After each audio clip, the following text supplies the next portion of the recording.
You're listening to Were You Still Talking?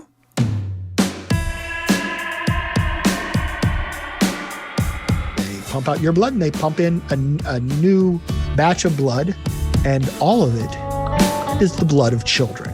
All the big stars are going to be on TV now. I mean, it's just the way it's going. Your role, I think, will be played by Brad Pitt. What'd you wear? I wore my loincloth wrapped around my feet. Are you going by John today? And that's absolutely true. You feel it in every cell in your body. Yeah, you can bend the truth and bend the visualizations no matter what your political affiliation. You could have an alpaca. A girlfriend's daughter recently got married and they had llamas or alpacas at the wedding. A recording room. They recorded a couple songs in the kitchen of Rumbo. So, wait, you microdosed before this, right? What? Hey, welcome back. This is Were You Still Talking? I'm Joel Albrecht, as always. And today on the show... What's that? Oh, weird. What? Something strange happened. Oh, never I got mind. an echo. Okay. Today on the show, I have Ben Sorensen. He is from Melbourne, Australia. He's a voiced artist. He's a writer, producer, presenter, and event host. In a nutshell, he's a quirky, witty, eccentric, stylish, multi-platform personality, voiceover artist, writer of columns, lover of music, presenter of stuff, and while he's unable to leap tall buildings, I don't completely believe that, he's able to bridge the divide between city living and country culture. Absolutely amazing that he asked me to be on my show. Really glad to have you here. How's it going? How is Melbourne today? Assume that's where you are. It's a little bit cold, and today is our last day of lockdown 4.0 thanks to COVID. Oh, congratulations. Friday might be ours. Well, we've been out of lockdown for a while, but Friday might be our first day of not having to wear masks where I am.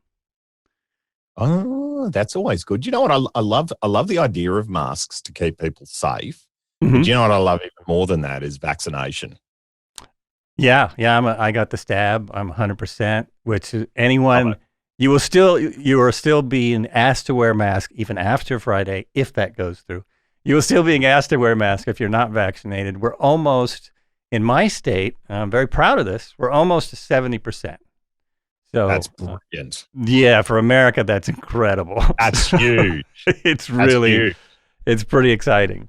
I didn't realize how many people were like, no, I'm not getting that. Until I started posting about it on my socials going, hey, this is a really great idea. Mm-hmm. And all of the people that came up with reasons not to be vaccinated actually hadn't read any of the medical research or done anything other than viewed a random YouTube video once or spoken to their hairdresser about a health problem. So, I find it really... So you're saying you need more than that? Yeah, I know. It's crazy, isn't it? To make a scientific a health decision or a health decision, you would need more than a YouTube video or your hairdresser. Yeah, I know. It's insane. It's insane. Trusting your health to, it's nuts. Nuts. And I wondered, is it the same in Australia? Because it always seems, being where I am, that America is one of the worst areas for that. I can say it's exactly the same everywhere you defund education. True enough. And in Australia, we are privatising and defunding just about everything that we can get our hands on. Ouch. So, I didn't realize that. Yeah. So we have in Australia, our Liberal Party is our Conservative Party. That's so confusing. Yeah. It is very confusing, yet typically Australian. Yeah. Typically Australian. Love your background, by the way. Oh, thank you. It's just a study here at the office. Mm-hmm. But it's a green screen, and I love the complexity behind me as well in the image, and I thought, oh, how amazing is that? And then when I stumbled across a picture, and then I actually realized it's a It's a shot from Knives Out in the. Is it really? Yeah, so it's a shot from the room they used in Knives Out at in the attic there. So yeah, and I didn't get it for that reason, but I really love it. It was either this or a Harry Potter background, and I figured this was better. It's pretty cool. It's pretty cool. Look at that. Yeah. That's your. But the difference is, this is a green screen. That's your actual studio. You've just turned your green screen off. That's it. It's the green screen was kind of it's somebody's bedroom, but this is my actual studio. Yeah. Yeah. Look at those bass traps there. Love it. Gotta love the virtual green screen. It's pretty great, isn't it? Actually, there was a study that I read a little while back talking about in the time of lockdown and studying from home and working from home, the importance of the green screen to have for everybody to have it on, because what studying at home and working from home and doing all of this, it shows your background.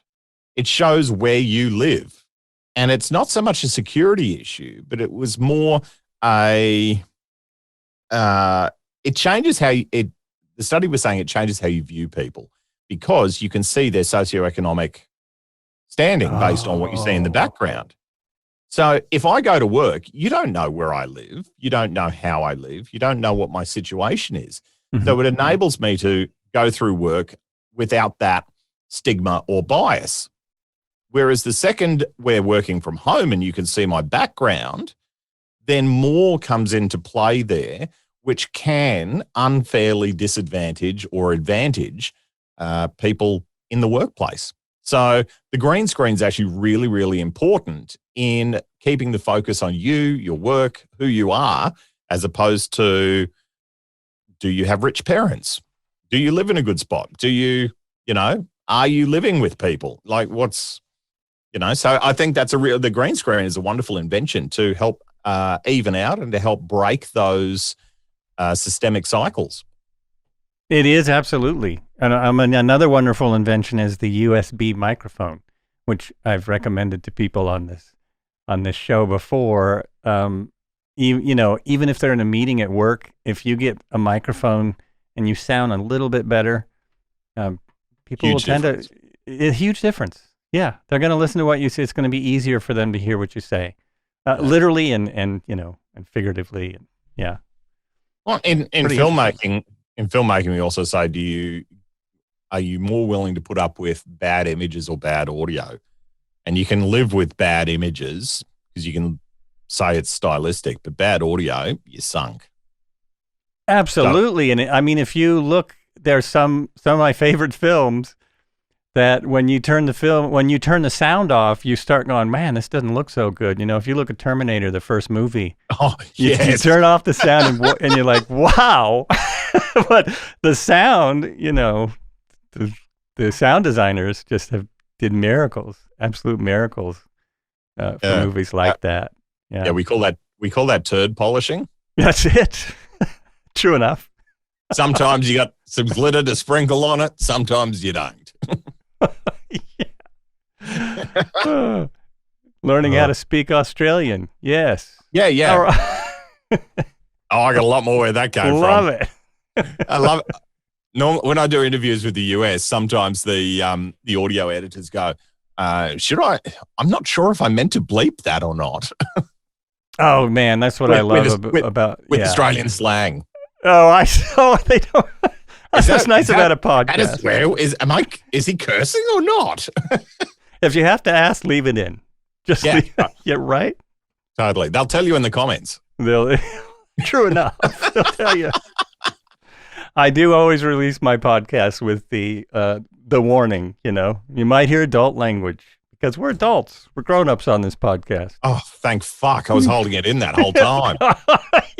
Don't you worry about it. God, we use curse words like punctuation here. Right. That's the other thing. I want to talk to people from around the world, so I don't want them to have to change their language. That's the whole point of talking to people from other countries. Yeah, true. And what if I'm talking to someone from France and they don't want to say merde? Agree. Right. Oh, nuts. So you have quite the resume. Quite the resume. Yes. What Filled with many adjectives. Filled with many adjectives. And so what have you been, what's your latest thing? Have you been able to do stuff? I mean, obviously you've been doing a lot of appearances. I've noticed that. You've been doing a lot of stuff. Are you able to kind of keep working in the lab? You said you're just coming out of lockdown? Yeah, so lockdown's really hard because in Australia we've got, so there's a whole heap of different things. Like the industry here in Australia is a little bit different. So in America, for example, if I do film or TV, I am more likely at most levels to get a residual payment of some sort for the artistic work that I do. So in Australia, we hate artists and our government hates artists as well. So there's a lot of buyouts that happen here. So lockdown hit our arts community very, very hard.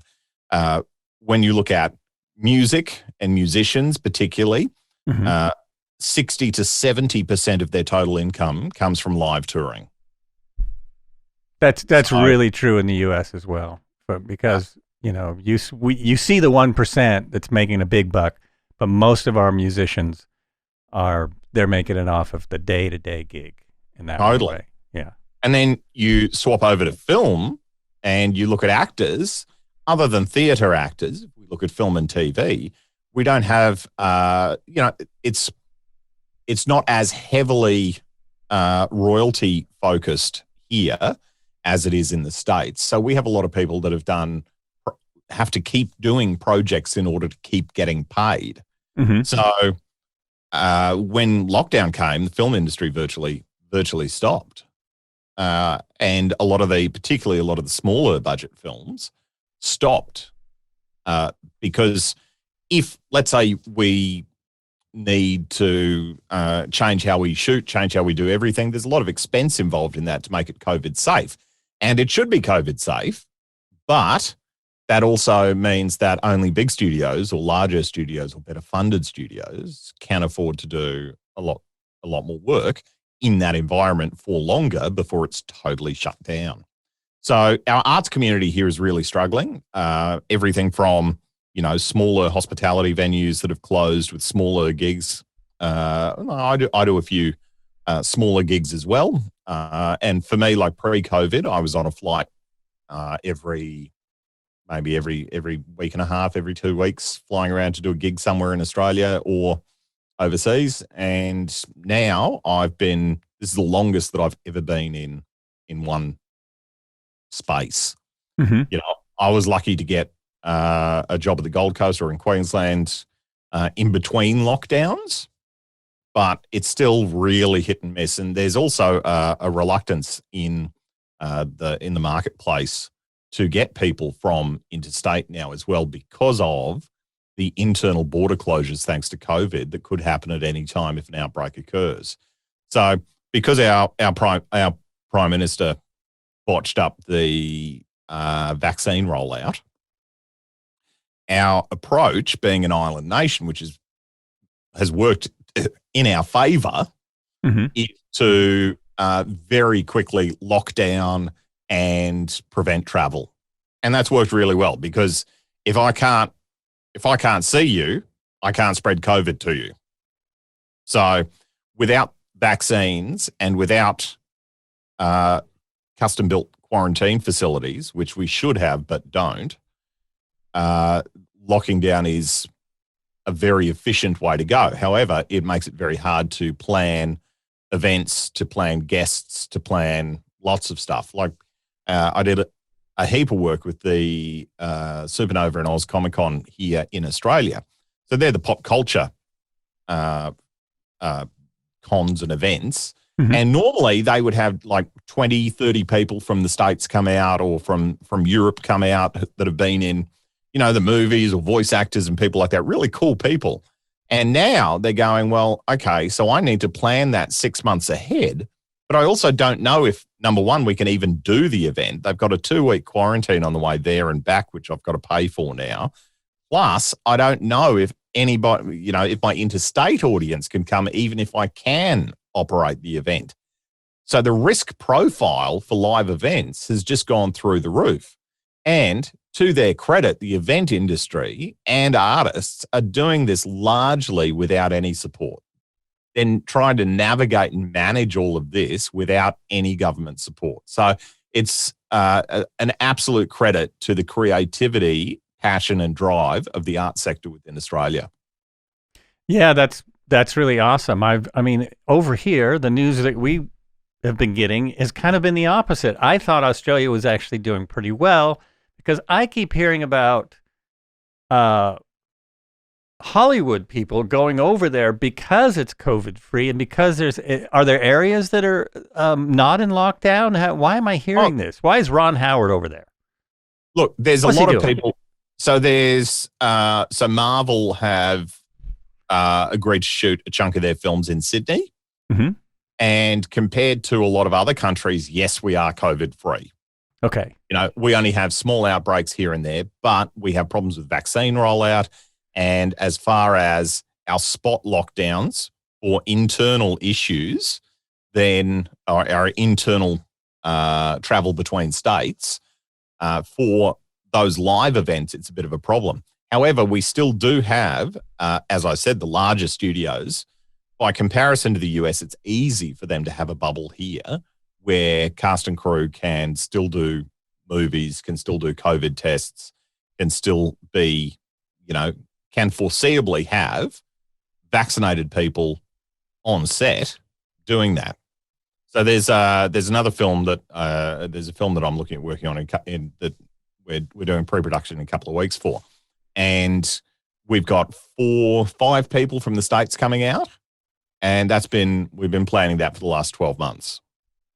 So, and it'll be a private, it'll be a private jet out, and it'll be separate quarantine facilities because our federal government doesn't believe that custom-built quarantine is important, even though it's totally their responsibility. And all of our US talent are vaccinated, and they'll move into a COVID safe shoot where everybody is either vaccinated, masks for crew, regular COVID tests, all sorts of stuff like that. So look, it's a lot easier here, but just because we're better than a lot of other countries doesn't mean we're out of the woods. Well, and yeah, I mean, I honestly, saying that you're better than America isn't saying much, to be quite honest. It's not saying a lot. Thankfully, you guys have come along in leaps and bounds since the orange guy left. But leaps and bounds, which is really wonderful to see because, whether you love the orange guy or not, it's really sad to see the death rate in a first world Western country out of control. Yeah, it's absolutely nuts. And I mean, I'm sure this is probably the most I've talked about this on the show. Although a year ago we talked about it a bit. It's crazy, and it's based on crazy. It's based on the YouTube videos. It's based on the biggest podcaster in the world deciding that it's okay to spread misinformation. The fact that they finally started taking lies off of very, very popular media sites, I think helps. I think it helps, but it's obviously not enough because we have already done. What's that? The damage is largely done. Damage is done, and they will find it somewhere else. I mean, you just can't pull it off of everywhere. You're right. The damage is done, and the fact that if you have a conspiracy theory going, right, and it's a very believable conspiracy theory, we never landed on the moon, and then you pull that conspiracy theory away, it just makes conspiracy theorists go, see, they're trying to hide it, right? But you know what? The difference is we didn't land on the moon. Who's going to die as a result of that either way? No one. You know what? So if you want to have a harmless conspiracy theory and muck around in your own time and do that, right? That's look, I can cope with that.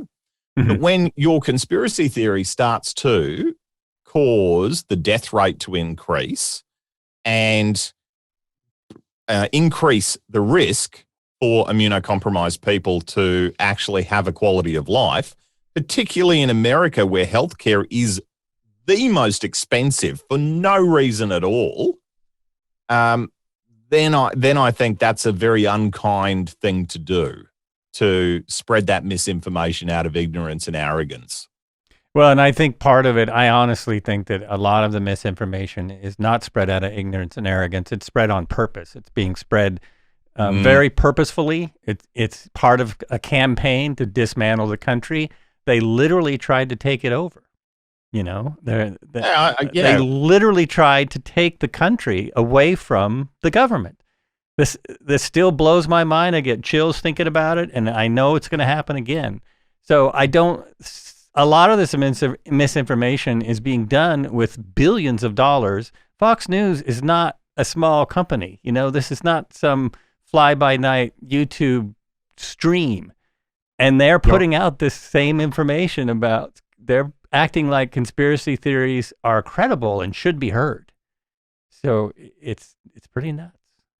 Well, you know, we have the same problem here as well. In fact, we find there was an article that I read that was well referenced, saying that climate change denial and anti-vax, and the rise in the anti-vaxxer was more prominent in countries where Murdoch media operated, as opposed to countries where Murdoch media does not operate. So we see that mass media outlets include, specifically Murdoch media, which is Fox, or it was Fox, and over here in Australia, we still have, Foxtel, Sky News, and most of our newspaper network, or a large chunk of our newspaper network, is owned by Rupert Murdoch. Very clearly pushing misinformation and an agenda, to the point where one of our major mastheads is listed not as a news publication, but as a entertainment publication. So, you know, that's where we're at, and people are taking that opinion and entertainment and poorly fact-checked articles as gospel, when not even the gospel's gospel. Right. That's not been fact-checked very well either. It's really. It's hard enough to fact-check something 20 days ago. Yeah. 2,000 years ago? Or is it 5,000? I guess that depends which book. Yeah. It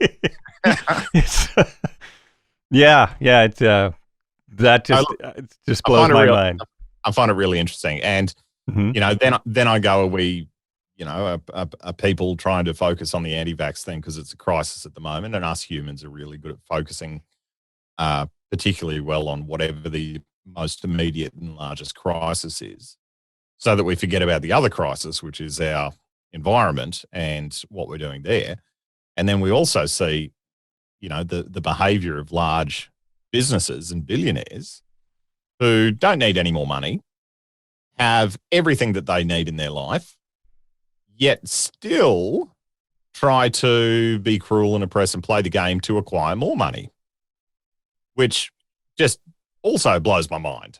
Yeah, I'm with you on that one. It's kind of like the people who I think more like us, who feel more like us, don't have the drive to make billions of dollars. And the people who have that drive to make billions of dollars, or inherited, and it's still a large amount of people inherited it, they don't seem to care. I mean, even the ones that are pretending to care, Bill Gates, are in fact doing so maybe to control more than to help. You know, and there's, you know what, it's hard to tell. Part of me goes, is it the drive, or is it the unethical ruthlessness to win at all costs? And I have a problem with winning at all costs.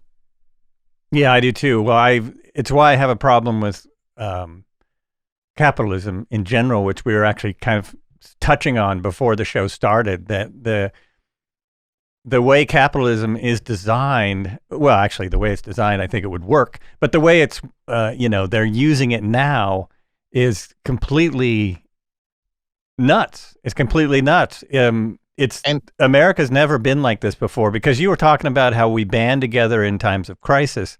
And that's one of the things that blew me away this time around. We did not do that. We always have in the past. Always. It didn't matter what side the president was on. When there was an emergency, you threw those politics away for a minute. That didn't matter. You know, it was going to be important. It was bigger and more important. And I think it kind of started with Vietnam. That idea started to chip away and be deteriorated.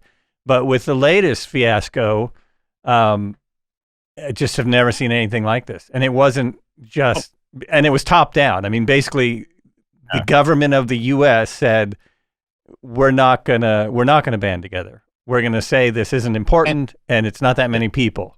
And you know, the facts are to a smaller extent. That's exactly what happened in Australia as well. Oh, what? Okay. So we had state premiers, which are the same as your governors, doing all the heavy lifting because the federal government's gone. Yeah, maybe we're thinking about it. We'll do something later. Yes, exactly what happened here. The governors were way too much was put on the governors, in my opinion. That's not.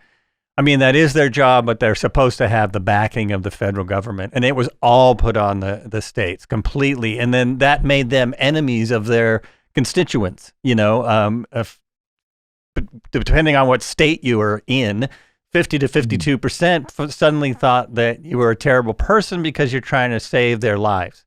That's a new one. That's a new one for us. Totally. Yeah. Totally agree.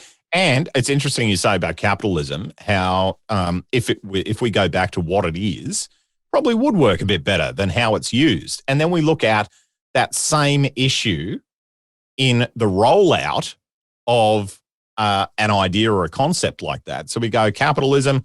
If we actually look at core capitalism, it probably would work better than what we got now. And then if we look at core communism, which we know has never worked, ever, it probably would have worked a little bit better if they had have just not embellished it and gone with the core concept. And then we look at socialism as a standalone and we go, the core concept of socialism, probably not as terrible as what we've seen as the rollout of core socialism. So I feel like the messages get corrupted along the way. They get, yes. The far more intelligent people than I have pointed out how the Constitution of the U.S. is a democratic socialist document. You know, that's the idea. We the people for the people, not we the billionaires for the and the rest of you can work for us. That's not the idea of the society. Right. So I love a modern concept. Now, again, I don't have all the answers. I'm just a guy from Australia and a white guy at that. So I think that there's a space to have like a hybrid capitalist socialist mix. So I love the concept, and I think it was Bernie Sanders that said it, that anyone can be rich, but no one should be poor. Yeah, and that's I like that concept too. I mean, I'm a big Bernie fan, and I think that's the real idea of democracy. And like I say, I think the founders of the country were more along the lines of socialism. I think the country was more, I mean, in World War II, you know, it wasn't about making tanks to make money, although they did make billions. It was about making tanks Wars are good for that. Yeah, wars are good for that. But it was really about banding together to defeat, you know, someone that at that time, that someone that needed to be defeated. I don't know how it would have been done differently, but now we don't have that situation anymore. But we still have we still have people just making billions and billions of dollars, really just to make billions and billions of dollars. And it's a bizarre concept to me too. I don't understand. And I also don't understand how you could want so passionately somebody that works for you to not afford a house or to be able to eat, or would need 3 jobs, which means they can't focus properly on what you're paying them to do to start with. See, we see the wage and whole tipping thing in Australia with the US is just insane. Yeah, it's absolutely nuts. There was someone about 100 years ago, I think his last name was Ford. And, the whole reason he came up with his idea of making things faster was so that his workers could afford to buy what he was making. That was part of his concept. Now, he had he was also someone who just liked to make a lot of money. But his idea was, well, if my workers can buy this stuff, I can make even more money. But that idea seems to have gone completely out the window. Totally agree. So this is the thing, right? So we move from a space of I want to make sure that you can win to I want to make sure we can all win to I want to make sure that I can win to the final stage, which is I don't care whether I win or lose as long as you lose. Yeah, and that's a big. I don't know if you guys get the series Billions over there in Australia, but that Billions is an HBO show about billionaires and the an attorney general who started trying to bring a billionaire down. But that's kind of the whole concept of it. It's showing what the thinking of these. The main character is a funds manager, and it's showing the thinking of this, and that's exactly it. It's like, a lot of their time is spent trying to beat other billionaires. And I don't know if they're really representing reality or not, but I have a feeling that they are. It's just, they're so competitive. And I don't have any billionaires in my circle of friends. Oh, you don't? No. But you're in entertainment. Yeah, I thought, isn't everyone in entertainment a billionaire? Is it? We just buy nice jackets.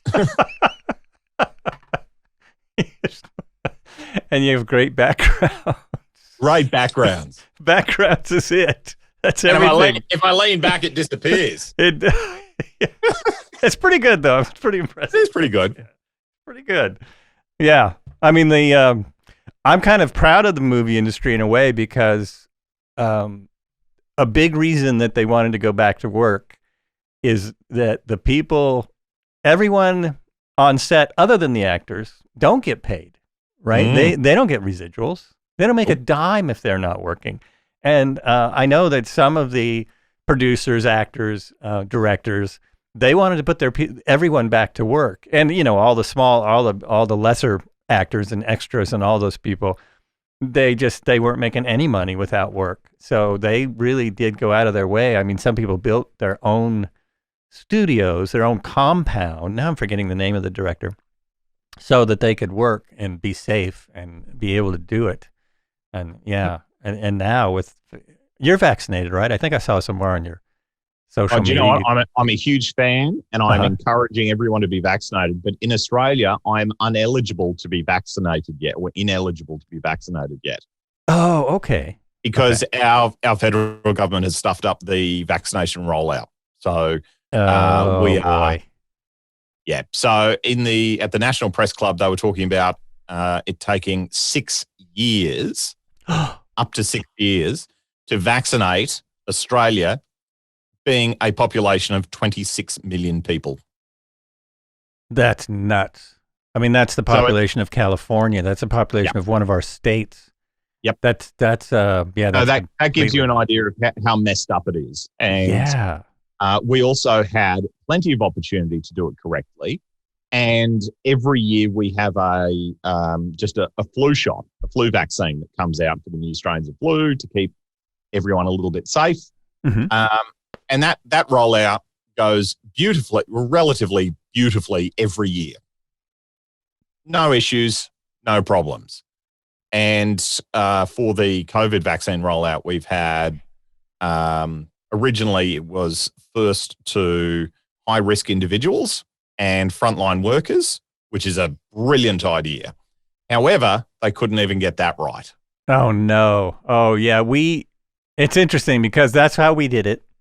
But, which I think is wonderful. It's the way, I think it was the way to do it. But because there's two companies that are making the vaccines and that are from America. So obviously they were able to we were able to get a lot pretty quickly. And it started out the same way.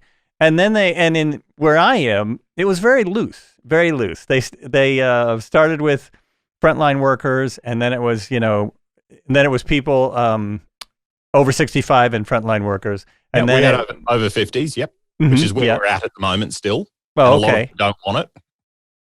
Yeah, and that's the thing. A lot of they were starting to have a lot of vaccines, so they got pretty loose about underlying conditions. If you have underlying conditions, one of them being if you're 25, if your BMI is 25% or greater.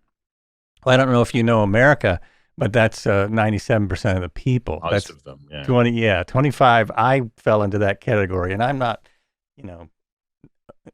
super overweight, but I'm 25.3 or so. Yeah. It's like that's about 20 pounds over your ideal weight. Like, okay, I'm eligible, but they didn't say a word. It wasn't like, why are you here? How did you get here? There was none of that. It was just, thanks for coming. Yeah. Glad to see you. And you know what? I totally agree with it being offered to the frontline workers first, disabled or at-risk people first. Mm-hmm. And again, this whole first thing assumes that there is a shortage of vaccines. So we've got the over 50s, and Melbourne, courtesy of quarantine facilities that are subpar, which is the states stepping up and trying to convert hotels into quarantine facilities rather than having the federal government step up and have custom-built quarantine facilities, which is written into the Constitution as their responsibility. We've had a lot of issues here. So the states have said, okay, we're going to vaccinate people that are 40 and over, and I'm still too young. Well, good for you. That's not. But even then, the theory is a lot of the vaccines don't store. So at the end of the day, don't throw them out. Jab them in an arm. It's all about, getting the numbers so that we can get that herd immunity to a stage where it's less of an issue. And the other thing that blows my mind about COVID is super slippery as a SARS H1N1, whatever it is. Super slippery, which is why we've seen so many variants pop up, because it's evolving faster than our human brains can prevent it from spreading. So if we had a really strong targeted response to start with that was coordinated and working well, instead of having 6 or 7 variants now, we may only have 1 or 2. Way easier to control 1 or 2. Right. And one of the real problems, my wife was just reading an article about how the industrialized countries will probably still be kind of hoarding the vaccines until at least end of 2023, at least, which means the rest of the world, which is quite a few people, billions and billions of people, will still be on their own, will still be getting mutations of the virus. So the virus will just keep mutating. By the time we're all vaccinated, it might come back here in a worse form. And the vaccine's not going to work if we've got the 10th mutation down the line. Right. We're going to have to do it again. We're going to have to do it again, which I will happily do it again. And I also have a little bit of I have a terrible idea about this that, okay, I'm vaccinated, so if you really don't want to get vaccinated, go get COVID, that's fine. That's on you. I hope you enjoy it, because I've heard it's not real fun. I've heard it's not a good time. I mean, the main thing they talked about here, and this YouTube guy that I watch, Dr. John Campbell, he's an English teaching nurse, he has been studying this for a long, long time, long before the outbreak. And he talks about how, and they talked about this here too, our real goal was so that hospitals would not be overtaxed, so that if someone has to go to the hospital, a hospital can handle it. And at least we are to that now. I mean, and to me, it's more of, well, I guess you should have your freedom to not get vaccinated. If it's based on conspiracy theory, I'm really sorry that that's what you're basing it on, but I guess you should have that freedom, because I have the freedom to be safe. And the vaccines the one I took is, from what I understand, is incredibly effective. And I haven't got COVID since I've been vaccinated, so it's been quite something. It's So did you or the Johnson & Johnson? Moderna. I did Moderna just because that's what was available. All right. Yeah. Perfect. Moderna and see what we see with all of the vaccines. But then what we see with all of the vaccines is it removes the risk of death for the majority of people.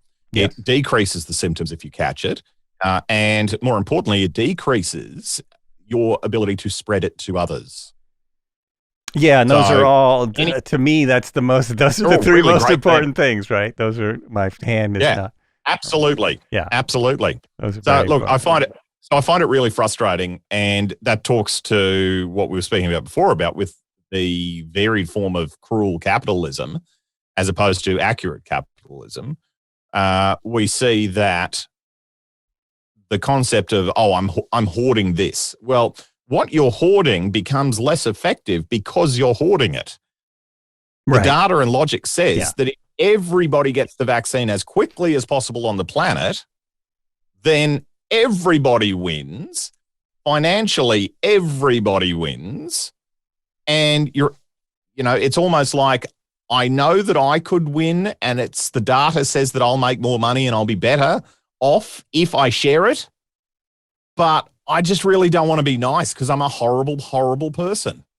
That's right. That's what it seems like. It does seem that way. And it's very I think bizarre. We've misinterpreted capitalism as being cruel and horrible, as opposed to going, okay, well, let's just look at the data and go, how can I be more profitable and more effective?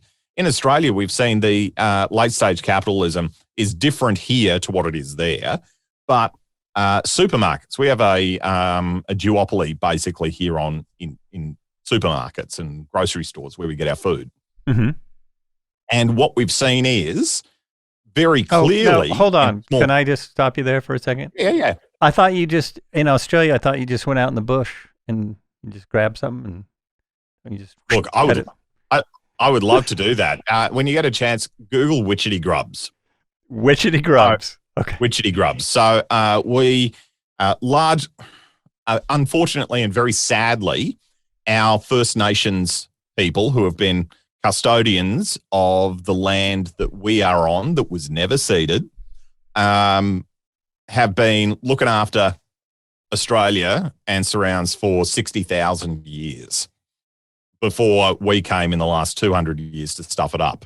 Mm-hmm. So they've got some amazing food and some great bush tucker that I think we need to be embracing and looking at more, because it's wild. It's really great. Witchetty grubs, not so keen on. Some of the other stuff, really awesome.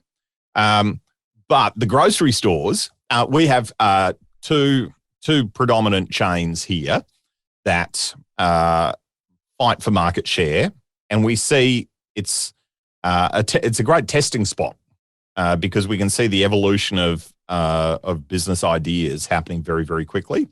So we look at 5 years ago, it was all about price. Okay, lower price.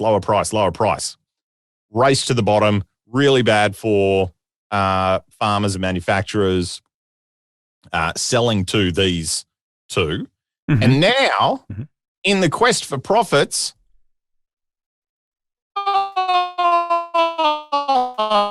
look who's come back around to going, let's do some concept stores where we actually, we don't go for cruel low price one can live, and we have an environmental conscience. So we actually design our stores and our products in our stores in with the manufacturers of these products to decrease our carbon footprint. And that's how we're going to make more money in this market. And I go, awesome. That works. You're listening to the market. You're foreseeably planning for success and doing it in a kind way so that you don't have to pay PR companies millions of dollars to fake looking good. It's actually more profitable just to be good. That's great. So I love that. Yeah. I think that's great. Yeah, I think that's slow, long time coming, but right direction. And I always wonder why more big business don't see this, because it's kind of like treating employees better. With the big tech companies, they have found a model where they've figured out the more you pay people and the better you treat them, the more they will stay at your workplace 24 hours and do your bidding. You know, Totally. That's really their concept. They treat them really well. They pay them really well. They treat their family really well. And it blows my mind that doesn't catch on more, that you know, the light bulb doesn't go off with more companies. And now in America, they're being forced to think that way, because it turns out that people don't want to go back to work. I don't know if you've heard this, but places in America are having a really hard time getting. I have. Can you imagine? Can you imagine being so horrible as an employer that you are publicly kicking and screaming for to make your business better and more profitable, just because your priority isn't capitalism or profit? Your priority is, how can I be horrible? And you're openly kicking and screaming about that. And that's the bit that blows my mind. You know, it's a free market for everybody, not just for, you know, big business. And you've gotten away with abusing your staff for way too long. We see some of the stories that come out of America about how you pay and how you treat your staff, and we just go, those businesses would not be allowed to operate here and would have massive fines because we have minimum standards. Now, I don't think our minimum standards are enough. You know, and it's sad that we need minimum standards to guard against these horrible, unethical businesses. But it is important to pay your staff a livable wage. It is important to respect your staff as humans, because you do not own their soul. You just buy their time. Yeah, with the corporate takeover of politics in America, which is what I blame it on, all these different safeguards for employees have been taken away. I mean, one of our biggest ones was unions. Union busting started in the 80s, and they've almost dismantled every union other than maybe the police and education unions and a few other places. But the majority of unions have been completely kicked to the curb, which means now you have nobody to fight for more wages. It doesn't exist anymore. And our minimum wage hasn't gone up in 30 years. So the wages for the lowest paid workers haven't even begun. You know, the lowest paid worker, the idea not that long ago was that they should be able to buy a house. When my parents were young, they were not the lowest paid workers, but they didn't make a ton of money, and they were able to buy houses. People who make that equivalent salary, you know, teachers and things like that, they can't buy a house anymore because they don't make enough money. What's your minimum wage there? So we have a national minimum wage here. So our national minimum wage, I believe, now I could be wrong, I'm pretty sure it's still $7.35. Now, it may have gone up to $7.95, but most of our some of our states, like ours, is pushing for 15. We're going to be at 15 in a couple of years, which, you know, as far as the numbers go, is where we should be. Right, minimum wage. That's for full-time employed staff here in Australia, our minimum wage, and remember, we still have Big Mac meals that aren't $50 and none of that scaremongering rubbish.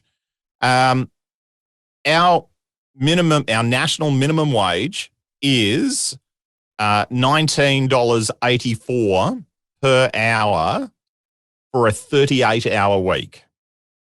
Wow. Oh, you actually looked it up. I saw you. Yeah, I did. Looking at your. So that's that. Sorry, that's in Aussie dollars. So, let me see. It's slightly less than US. It's pretty. It's only a bit less. Some of my flight simulator stuff is Australian, so I know the exchange rate pretty good. But yes, and that's totally doable. Yeah, I was right. $7.25 an hour. I always think I'm wrong about that, but it's still there. And the whole tipping culture as well. I just go, pay your staff properly, or adjust the price of your products so that you can pay that. So everyone talks about the minimum wage. I think we need to talk about the maximum wage as well. And we say, oh, we can't afford to pay someone flipping burgers a livable wage because that would mean the cost of my super cheap Big Mac or my burger goes up. And then we go, no one talks about a CEO that's on $16 million a year. No one talks about that, especially not here in the U.S. This is something we keep well under our hat. Do you know about Ben and Jerry's ice cream? You ever heard of that brand? Yes, I do. I love their activism work. Yes, and they came when they started getting big, and maybe from the start of their company, they had a maximum that they would pay their top employee, and it actually was really tough when they went to replace themselves, because it was a maximum of the average wage for their company that the top people could get. So they had a really hard time getting new executives that would replace them, because $600,000-$700,000 a year is just not enough for people who are making millions. Yeah. So see, this is the other thing, right? So if we look at, they have this thing. I don't know if it's in the US or not, but we talk about ratios here. So we talk about the ratio of the highest paid staff member, being CEO or executive or someone on the board, to the lowest paid. So if the people at the top want to get paid more, they still have to meet this ratio. So if I want to earn another $100,000 a year, because I reckon I'm an awesome CEO, then I need to pay my lowest paid workers more. Right. And then by paying my lowest paid workers more, the next one up the rung is going to need more to keep the distance between everything. So suddenly we create in these horrible boardrooms that are all about narcissism and self-interest as opposed to making money and being ethical, that dilemma where they go, I want for me, but in order to get that, I have to give to others. Yeah, this is what's absolutely. This is where I have the idea of having that ratio there and going, okay, this is the maximum ratio that you can have between your highest and lowest paid worker. Good luck. I love that idea too, and I mean sometimes people balk when I say I've got a problem with Bill Gates, and that's in a nutshell my problem with him is that he kept all that money that he made for himself and a few other people that bought into the company in the beginning, rather than spreading it out throughout the company more. I mean, it's like you're a billionaire, so almost everyone at your company should be close to a millionaire. And then you wouldn't be a billionaire, but you'd still be a multi-millionaire. It'd be close. I mean, what do you do with several $billion? Apparently, you give it to your spouse. Give it to your now ex-wife so she can actually do all the good things that she actually wanted to do. That's what's happening. Pushing you to do when you were married. I think it's really interesting when we look at all of this and we see a culture of philanthropy in the States, which I love. I think that's really great. Philanthropic stuff is really wonderful. However, when we look at Jeff Bezos from Amazon as an example, giving $20 million to this charity as part of his philanthropic fund, if he actually paid tax correctly, that charity wouldn't need to be in existence, and he would be paying a lot more than that. So I have a problem with the guise of philanthropy when you're paying into a philanthropic fund or for those projects like 5% of what you should be paying in tax as a billionaire. It's probably 0.01%. But yes, I agree with you 100%. At least, our current president, which I'm happy to say I can listen to his speeches, he is trying to change that. I don't know that he'll get anywhere, but he is trying to get, the highest earners in the U.S. to start paying taxes, because at this time they barely pay taxes. Interesting side note, I saw they used Tesla as an example. Terrible example. They said in 2018, Now I'm forgetting the Tesla guy's name. Elon Musk. Elon Musk. In 2018, Elon Musk paid no taxes. He made well, in fact, he lost money. So that's why he paid no taxes. On top of the fact that he can hide his money. He literally, yes, he's a billionaire, but if you lose money, you don't have to pay taxes. So it was a bad example, but I do think that billionaires should pay their fair share, or even, our tax system is completely upside down. Some of the poorest people pay the most percentage of their salary, and the richest people pay the smallest percentage of their salary. And many of us think that that's totally upside down. Our tax system is broken here as well, but it's different broken. But I think that a lot of modern Western countries are still believing the lie that trickle-down economics is effective and works. Yeah. When it doesn't. It's not even close to working. It's such a good slogan. It's wonderful. It sounds great. Ridiculous. But then I think when we look at it, is a lot of the people that champion capitalism are the very people that it oppresses. And that's the bit that confuses me about, opinions and perception within a large population is how successful are you at marketing and sales if the people you're oppressing are saying, this is good, we need more of it. How dare you want to change it? Yeah. It's kind of what religion's been doing for years. Right. The marketing has taken over religion. I mean, marketing is really powerful, and they've made it all my devices so I don't have to watch advertisements between my television shows or my movies, but they make up for it because you get them everywhere else. Everywhere you turn, there's an ad. Pretty soon, the satellites are going to be probably flashing laser ads in the sky, but it's powerful. It's powerful stuff. I mean, I don't pretend for a minute that I'm not hypnotized by certain, shiny things. It's extremely mind-boggling. And again, you mentioned at the very beginning, I think we were on the podcast, about the dumbing down also helps with that. The less you educate people, the more you can get rid of education. The less people that you can educate, the easier it is to market to them and market bad ideas. And I'm telling you, this is the short-term solution. Just what's it's all short-term.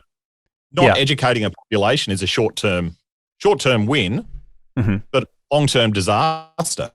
Well, and now it's coming around in America because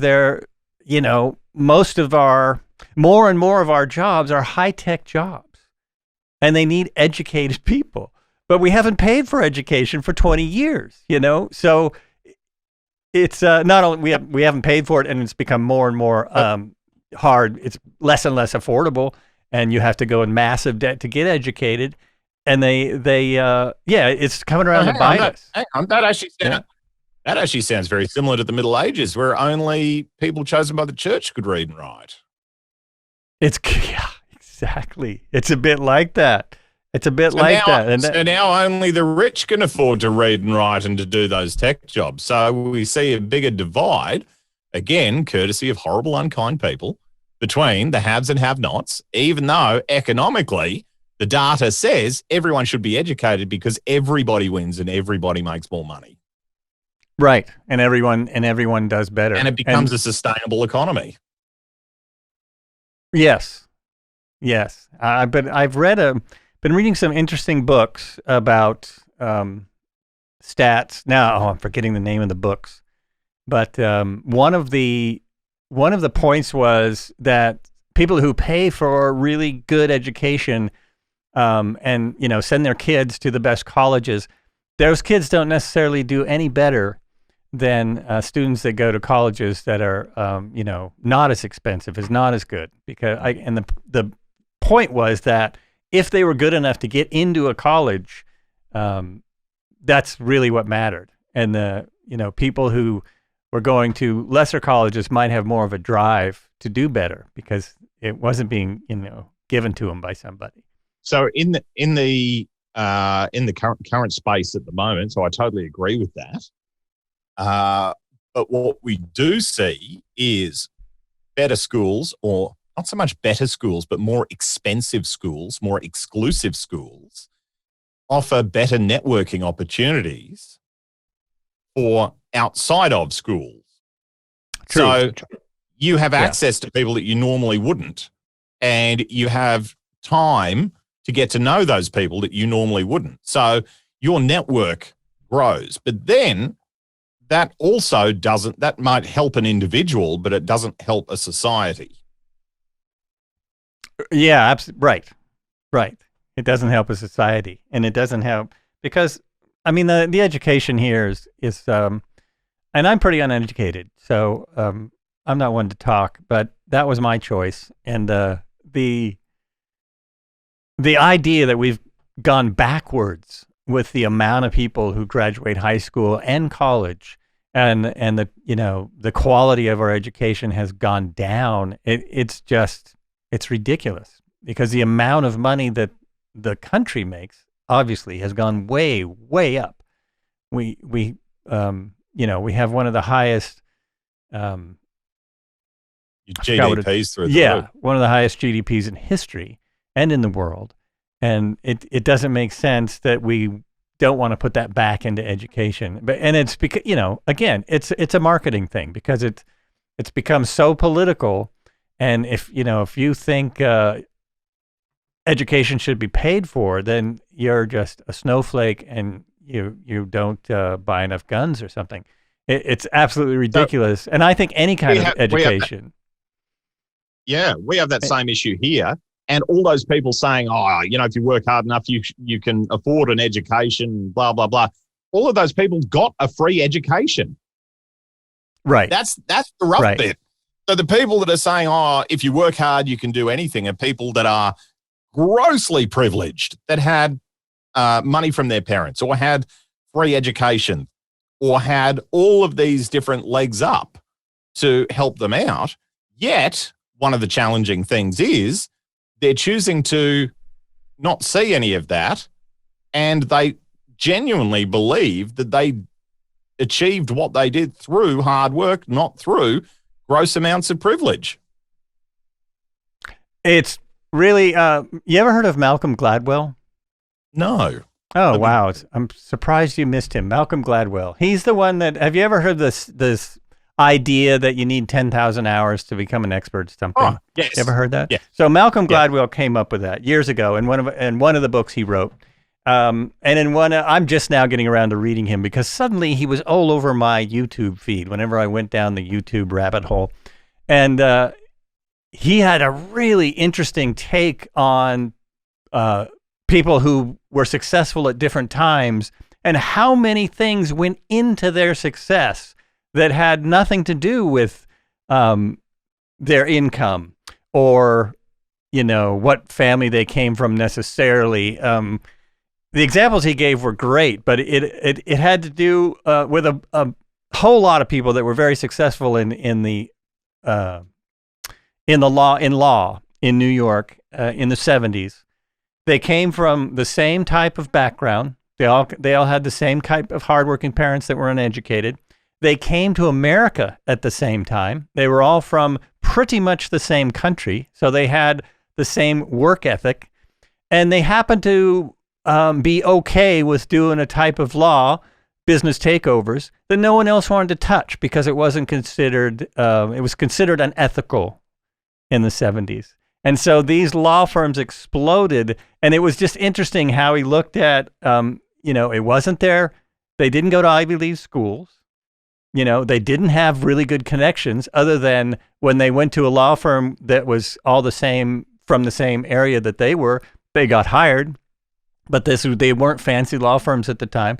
So it was just very interesting how it came down to, it wasn't luck, it wasn't pulling you up by your bootstraps, but it was about timing, working really, really hard, and being born the right year. It's kind of mind-boggling what can go into someone's success, or we think that, you anyone can pull yourself up by the bootstraps. I've always thought that was a little like, what is the bootstraps but rip? Yeah, totally. Totally. That's also, while we're talking about really good books and things to read, Freakonomics. Right. That's another amazing book. Really, really great book. And it gives a wonderful perspective on how to read data and how correlation is in causation. Yes. Yeah, there's some ideas in there that are actually mind-blowing. Very useful. Yeah, very useful. Full of a lot of data and facts and out-of-the-box thinking, completely out-of-the-box thinking. That's what's interesting. And, yeah, blow some ideas away.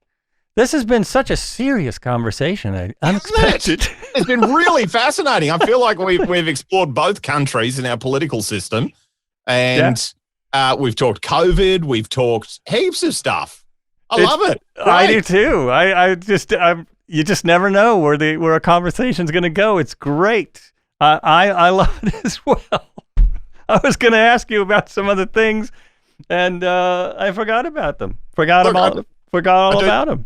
I do other stuff as well. You do, yeah. Oh, that's what I wanted to ask you about. Whatever. Don't you have a podcast?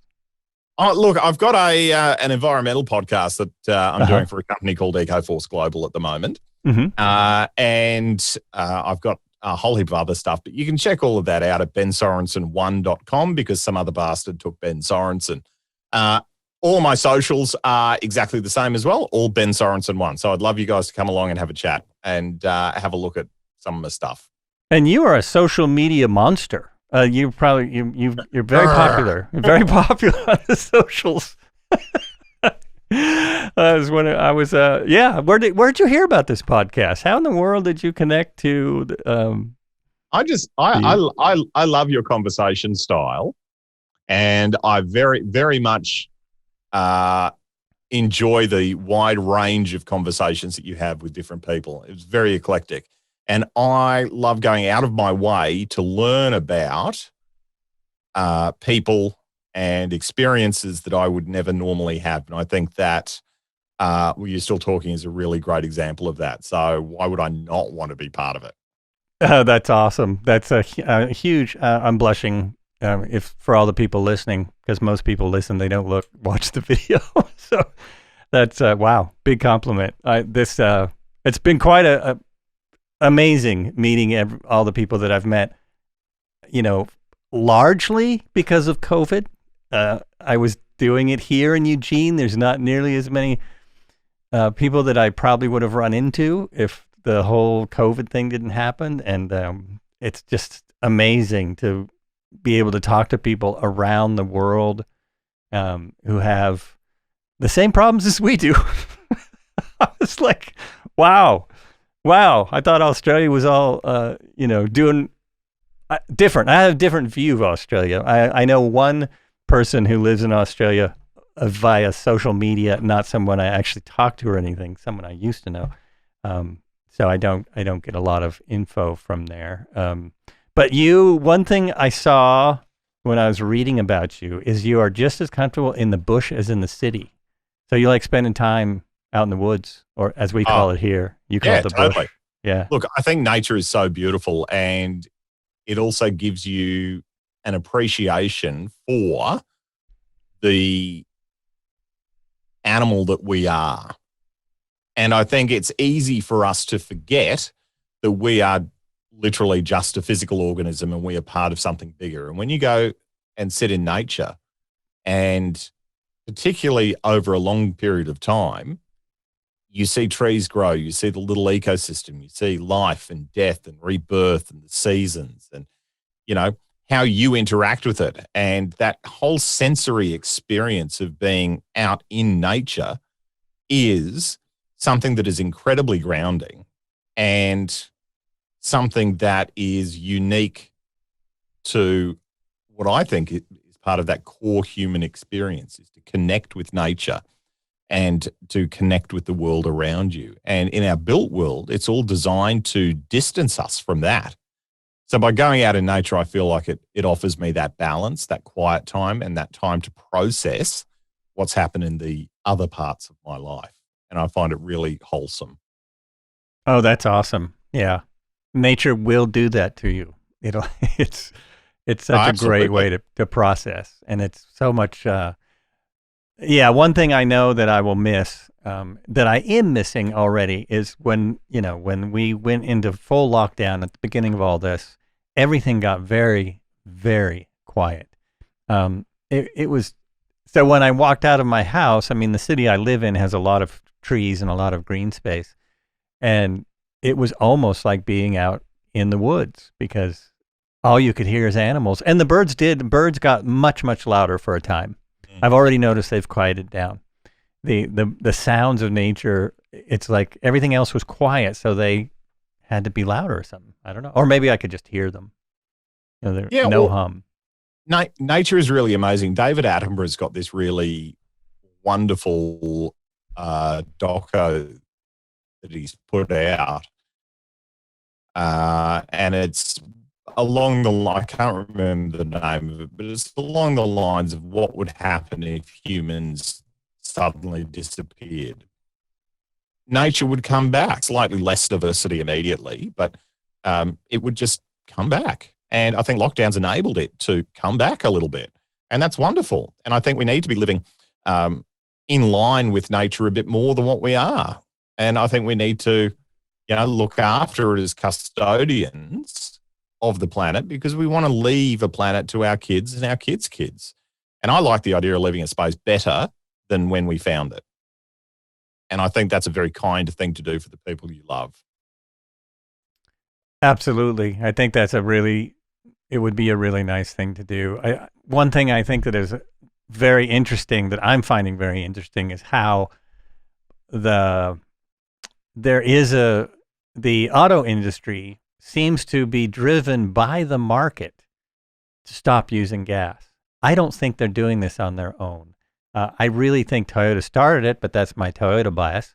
But so many companies have said they're going full electric by so and such a year, such and such a year. I'm reading a new company every month from a new country. And it's blowing my mind because I really think it's market driven. I don't think totally they would agree. do this on it. Yeah. It could be driven by government and legislation, but it's not. This time it's actually driven by the market and by the overwhelming evidence and data that the market's picked up on that. Now, are electric cars in their current form the end point for environmental transport? No, not at all. But they are a really big step in the right direction, and I think that's wonderful. A really big step. I think I really credit Tesla for pushing this in the right direction because, Elon knew that what they really like in America is stupid fast cars. And if you have to make them overpriced at first, okay. They're actually now in a price range that a lot of people who were buying stupid fast gas cars can now afford the electric version. And so I really think that, the fact that they can't make them fast enough started to wake up these companies. But they must have, the interesting thing is it takes years for them to come up with a plan like this. So I know it had to been going back 10 years where they're starting to look at data and say, yeah, we're gonna have to switch over. We need to switch over. But I think that the Tesla market did show that we need the infrastructure faster. Like, we need to start putting in charging stations now. It's not going to wait anymore. But the intermediate advantage of a charging station for a small business is that you have your customer there for half an hour. Right. It's So it's a really good thing to have. Yeah. So if you're an early adopter, you put some solar panels on your roof, get a couple of Tesla batteries. Not only do you reduce your own carbon footprint, you also get cheaper power, and you can also attract customers that will be brand loyal because they can't escape without your charger. Exactly. Exactly. So yes. I think it's wonderful. And also the automotive industry is also to be commended for putting so much effort into working out how to recycle EV batteries after their usable life. So it's very, very early days at the moment, but there's Renault's doing some really great work there in looking at how they can dismantle them and also ethically dismantle them, because there was talk of moving it to third world countries because it was cheaper for labour, because it is indeed labour intensive to recycle car batteries or the EV or anything. batteries. Or anything. We've really stopped recycling a lot of things in America because China said, no, we're there. It's not working. We're just stockpiling it. Yep.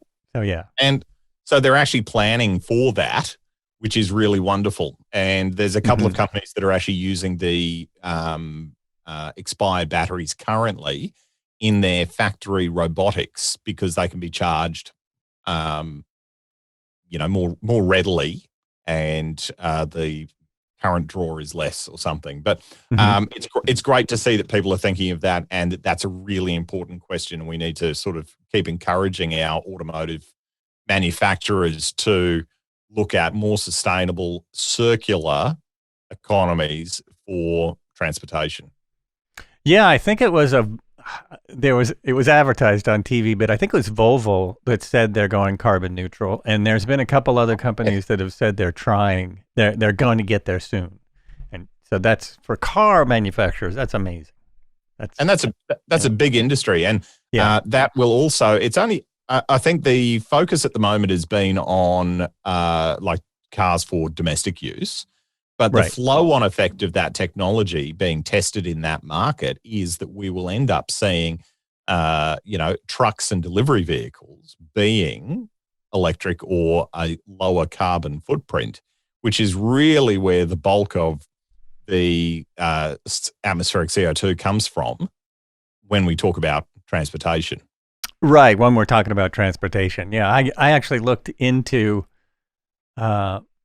it was just before COVID started. I was looking at, where is all the CO2 coming from? Because they often cite cars, and cars are being, touted as, they want to sell electric cars. They want everyone to go electric and that's supposed to make a huge difference. But that's like number 5 or 6 on the CO2 scale. It's totally agree. Down there a ways. But it is the biggest thing as an individual that we can do and control ourselves. So that part I agree with.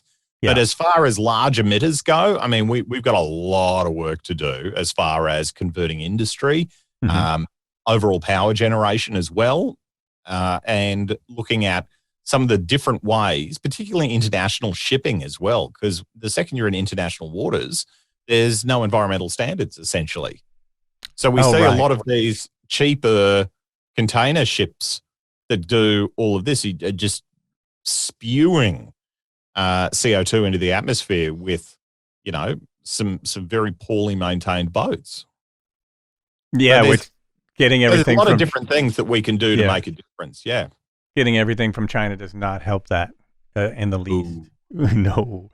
And in America, power is a big one, which surprised me because here on the West Coast, we get a lot of power from hydropower. So although that's not the best, it's better. It's much better than spewing out coal. But I didn't realize how much of our power still comes from coal, and we are on a grid. So it doesn't matter where you live. It's not like, I'm only getting clean power. That's not how it works here. We're getting, everywhere in the U.S. gets power from everywhere else. Right. So, that's a big one. That was kind of shocked me. So in Australia, the next step that we've had here is you can actually, with your power provider, choose to purchase the equivalent of your bill in green power. So yes, you're part of the grid, but you can say, let's say I'm using 20 kilowatts of power, let's say, hypothetically. So I can choose to either get it from the grid and then it's a mix of whatever, or I can say I would like to specifically purchase 20 kilowatts of green power. So I still get power from the grid, but they increase the amount of green power that they purchase by 20 kilowatts, which is what I'm paying for. Oh, that's great. That's great. We have a similar thing in our our local utility company lets you choose to be a green power customer, which means we're getting about 10% from green power. We're paying an extra like $10 on our bill to support the continued growth of green industry and of green power type sources. So it's not nearly as good as what you're talking about, but it's definitely a step in the right direction because that's a big one. I find it really interesting when we talk about green power, and we see that China was one of the largest users of coal-fired power stations and consumer of fossil fuels. Now going, you know what? We're going to phase that out. Not interested. And then we see Australia and the US building more coal-fired power stations and gas-fired power stations, going, that's insane. Everybody else in the world is going, nah, not going to do it anymore. It's bad for the environment. And as a country, a lot of them are setting targets to the result of that. That changes trade agreements. So in Australia, 70% of the countries that we do trade with have these agreements to lower their overall carbon footprint.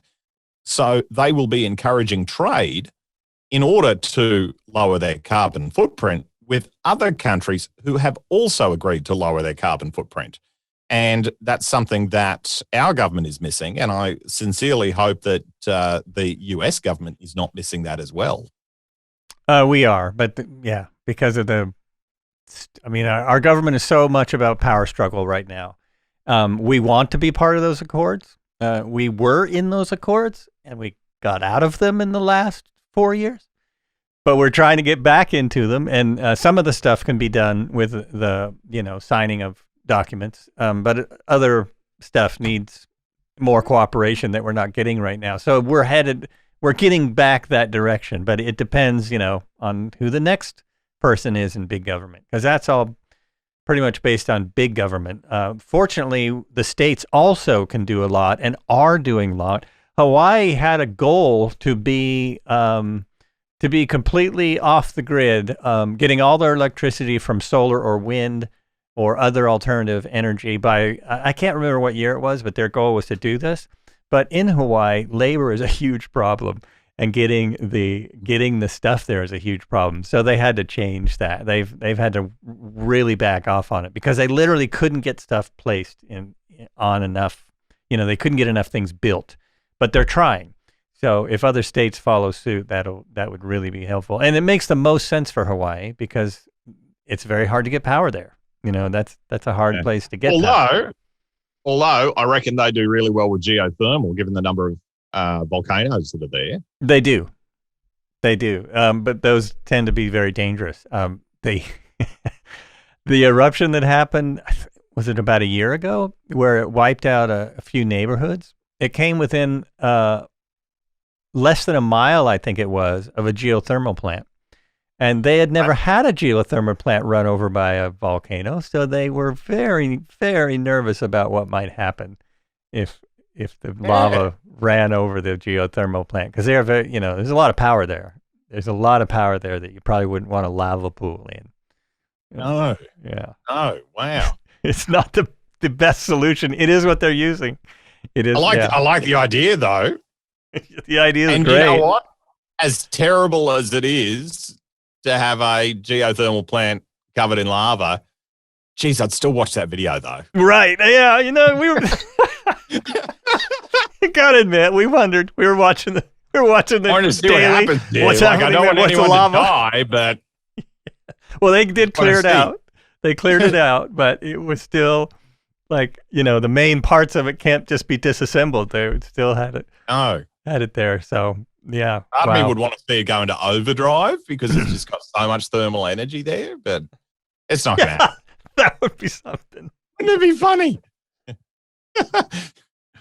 I did see recently that they're getting closer to having viable wave energy producers too. That's been a technology that's been tried for many, many years, but they're getting closer to making use of that because that is so much power, just in the tides.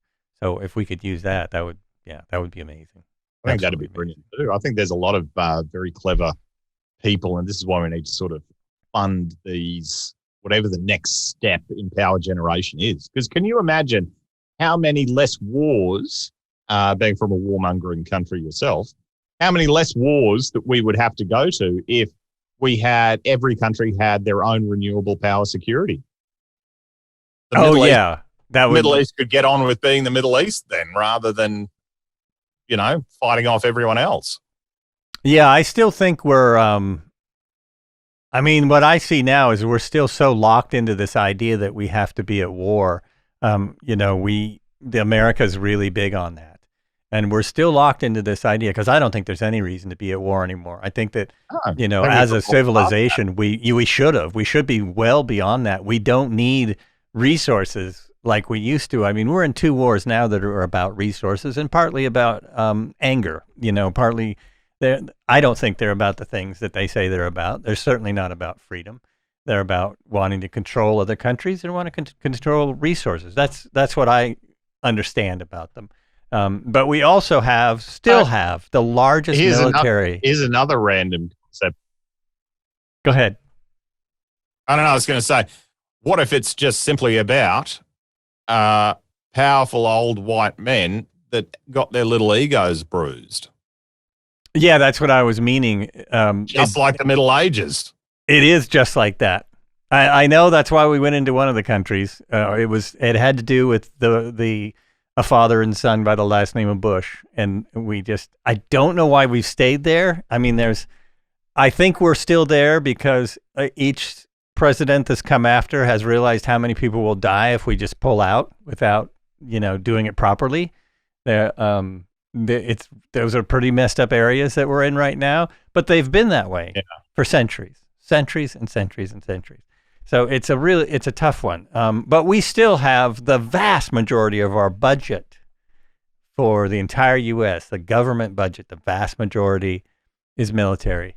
And at this point, it's kind of ridiculous. It's kind of ridiculous. It's as much as I like really cool jets, they're almost not practical anymore. It's not a tool that we would probably ever use unless we really get good at making up a new war. But that's not even a weapon we use anymore, and we're still building them. But it is a weapon that the marketing department used to show strength. Yes, absolutely. It's very much like that. It's like the old days of the parades in Russia. And very much speaking of Russia and China, they've got modern warfare sorted out. Russia's just got a bunch of hackers. Yeah. Genius. And China just financially invades somewhere because the US still owes China $1 trillion or something. And I was very nervous about that one. The last president was trying to cut them off, was trying to cut off relations to China. It's like, does he really have no idea what kind of power they hold over us? Is he really that out of it? Which I think he is. I mean, that's been proven. But it's just like, oh my God. On Twitter lately. And I stay away from Twitter. I do a lot of social media. Twitter's still one I somehow don't understand. Look, TikTok's like that for me. It's just because I don't dance well. That's it. TikTok I have not started because of the plethora of people, AI experts, who said don't ever go on TikTok. So I'm sure it's true with the other social media too, but there was big warnings about that. I recently started the opposite of TikTok, which is a really bizarre space. The Twitchiverse. Oh yes, that's right. Twitch is right. There's a whole interesting stuff out there. Yeah, there is. It's a bizarre space. I don't understand it. Well, you know what? If we understood half the stuff that happened in our worlds, it would be a different place. That's true. It's the old adage. Like, I don't understand electricity, but I know how to use a light switch. Right. Well, but you do understand electricity. I can tell. You actually actually do. I understand how a car works too, but most people don't. Yeah, the concept. It sometimes amazes me how simple electricity is. And, there are a lot of people who don't understand it at all. I know. But, And then the best thing is when you understand it, zap, it hits you. Yeah. That's right. Totally get it. Exactly. Bam. Oh man. It reminds me of quite seriously, electricity. What's that about? electricity. What's that about? Oh, that was a gag on Ohm's law, but that's fine. Oh, okay. It went right over my head. Apologize. Oh, jeez. Well, listen, I should probably start wrapping up. This has been an amazing conversation. Amazing. A wild ride, hasn't it? Yeah. There's white knuckles. That's how that's the sort of ride it's been. You know it. White knuckles. Awesome. Awesome. It's been, I'm really glad you contacted me. It's been amazing to have you on the show. Amazing. It's been an absolute joy. I've learned so much about the US as well, which is really wonderful. I've learned a lot about Australia, which it's always, I mean, that's always fun. Which is mostly what we talked about. Yeah, we didn't even get to talk about drop bears. No, we didn't. Didn't even get to talk about that, which is, maybe I'll have to have you back on. Do you ever go to the US? Look, I did before the orange guy was in. I did the CMA week in Nashville. I did some shows there, and that was really, really wonderful. Down south, they will certainly kill you with kindness and also cholesterol as well. Right. My God, best fried chicken in my life. They know how to do that. And I did spend a little bit of time in LA and sort of got out to Santa Monica and check out that. Mm-hmm. So, I think there's, I would love to explore the States a little bit more so that I could better understand the wide range of people that come from the States and how they live and how things work over there. I find it fascinating. It's a pretty big place, not compared to Australia, but it's a pretty big place. Australia amazes me because it's such a big country and not a lot of people. Yeah. I mean, there would have been more people, but when Captain Cook turned up, he had that whole genocide thing going on. So, not so good on that. Right. Well, they did a lot of that here too. So it's just more and more people kept coming over. More and more people kept coming. That's a whole nother subject I could get into. Whole nother thing. Like, man, more white guilt coming. No. Look, as an Australian and a big fan of equality, we do owe a lot to the US or Hawaii in particular, because they saw Captain Cook and went, nah, not right, and they killed him. So. But then they went, oh, but do you guys want this? You want these islands? Because, I mean, they're nice and everything, but if you want them, that's the amazing part of that story. It blows my mind. I love Hawaii. That's some place we try and get to as often as possible. It's the next state west from us, and we love it there. But I've read, there's a brilliant book called Unfamiliar Fishes. You ever heard of that? If you ever want to learn about Hawaii, Unfamiliar Fishes by someone named Sarah Vowell, who's a writer and actress, voiceover artist also. But Hawaii is a very interesting story, and it's so bizarre how King Kamehameha just gave it away. Yeah, you can have what? England doesn't want it? Oh, well, how about America? Oh, yeah, we'll take it. Having no idea how important it was going to be to us. No idea. Then white people have been taking advantage of the apparent ignorance of First Nations people since the dawn of time. Like the Native Americans over there going, hey, look at all this shiny gold rock that we find. You have that. Oh, give us those guns. Yeah, that makes hunting a bit easier. So I find those. And I think that actually is the start of evil capitalism right there.